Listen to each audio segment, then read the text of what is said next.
obviously on Facebook Live because there are a couple of exciting things that are happening this week that I'm really glad about that I want to update you on. On Monday night, we started our fourth U.S. Black History course, the Justified Anger History for a New Day, our history for a new day. And we capitalized on the word our because it's not just about the history of black people, but it's how America reacted to black people, how white people and black people and other people related to each other. So it's just an exciting experience. So listen, first year we did it, 150 people, we capped it, had a waiting list. Year two, we bumped it up to 250, had a waiting list. Year three, 250, a waiting list. We kept it at 250 this year, 100 people on the waiting list. 100 people on the waiting list. If you're one of those 100, stay tuned because we have something special for you. We're going to do a special event for you. But let me just give you a little update on what I think was so exciting this week. So we had about 270 people show up on Monday night.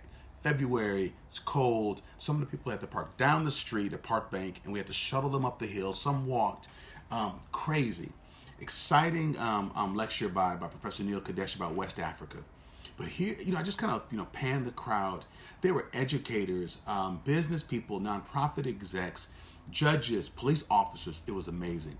And so you might have seen it on the Justified Anger Facebook page or on my own Facebook page, but a picture that I took with 4 area circuit judges, Judge Karofsky, Judge Neese, Judge Elke, and Judge Gaylord. And it just makes me think about the hope that this process of bringing awareness to our community, awareness of history to our community so that we can understand how we arrived at this point of polarization. Because in understanding how we got here or the steps that led to here, then helps us to be more strategic in how we figure what the next steps are. And we want to be as strategic getting out of here as people were strategic getting us into this point. And so it makes me think about judicial justice. And so we're wanting to have this ripple effect. Sometimes when there are race issues in a city like Madison, people think it's the responsibility of the people of color to fix it. And so when I come to an event on a Monday night and our church is filled 270 plus, mainly white people, 99% of these folks were white, and they're learning about U.S. history so that they can rethink America. And that's not subversive or it's not meant to be negative. It just means getting a clear understanding of what policies and procedures were put in place so that we became who we are. But when I was leaving the building, I saw these 4 judges and I said, I got to take a picture with you. Because it makes me think these are folks that are going to understand the history and the relationships with black people in the courts and black people in criminal justice and black people in law enforcement and black people in education. And so taking that picture with them and realizing they've committed 9 weeks. These are people who sit on the bench all day. They've committed 9 weeks, 9 Mondays, like 270 other people. But 9 weeks to really understanding these issues makes me think that's how you bring about judicial justice.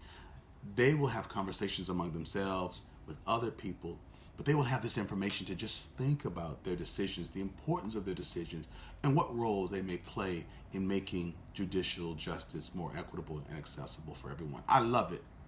And I'm really, really, really pleased. I'm glad that these folks have been elected, but that they're serving our community. But learning this and being a part of this learning community just means a lot to me. So thank you, folks, for doing that. And help me to continue to give shouts out to them.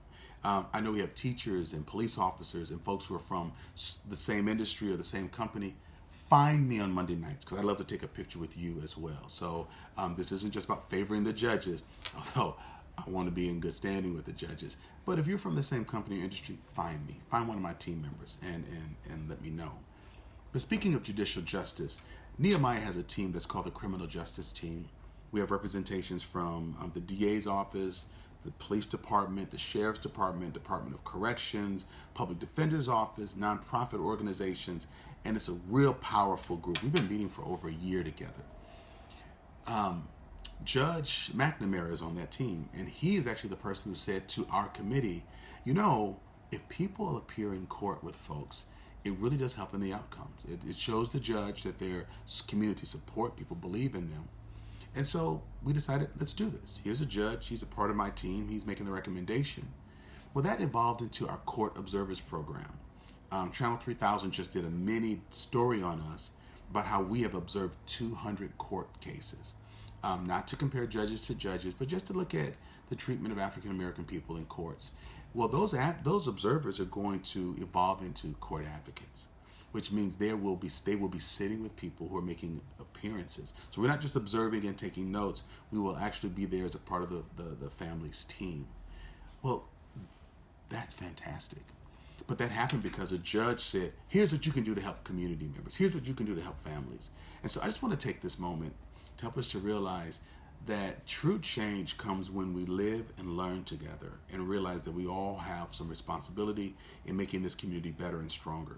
We can point fingers all day and talk about our disparities and our national rankings. We know enough of that. We've heard about it. But what are the solutions? When you get judges and school teachers and police officers and faith leaders and grad students and marketing professionals in the same space learning, sitting in small groups and processing, you increase the ripple effect of change in our community. And that's what's going to change us. We weren't slammed overnight, Madison. We weren't slammed overnight, Wisconsin. We have not always been the worst community, the worst state in the union for black families. But subtle things, subtle waves happened and we didn't speak up. We didn't react. We just thought this too will pass. Well, we need to be as stealth and strategic in creating ripples that will bring about change. And so I want to talk about your industry. So find me on Monday night, right on our Facebook page, tweet out at me. But I just want to say in terms of judicial justice, it just does my heart good to see judges on our Justified Anger team, judges in our history class graduates sitting in courts, creating a study that we will be assessing and reporting soon. It's how we string these pearls together to begin to bring about a more equitable system for everyone. We really are about strengthening Madison for all. We really are about making Madison stronger for all. So this just makes my heart feel really, really good. I'm going to look at your comments a little bit later so that I can respond to them. But I'm excited about what's happening. If you don't know what we're doing, go to nehemiah.org or N-E-H-E, well, it's right, well, just click around here. You're on Facebook. You can find it. Find us at mobilizemadison.com. But sign up, subscribe so that you can get notices about what we're doing. We're training African-American emerging leaders. We're working with grassroots leaders and teaching leadership, exploring leadership principles. And we're training white allies to understand, or in particular, and some Asian American and Latino allies as well. But if you want to join us on this journey, just follow us because this requires all of us. This is our Madison. This is our problem. And so we have to find our solution. And that's what I'm about pushing. So, hey, I'm appreciative of what's happening in our community, and I can't wait to interact with these 270 students this coming Monday.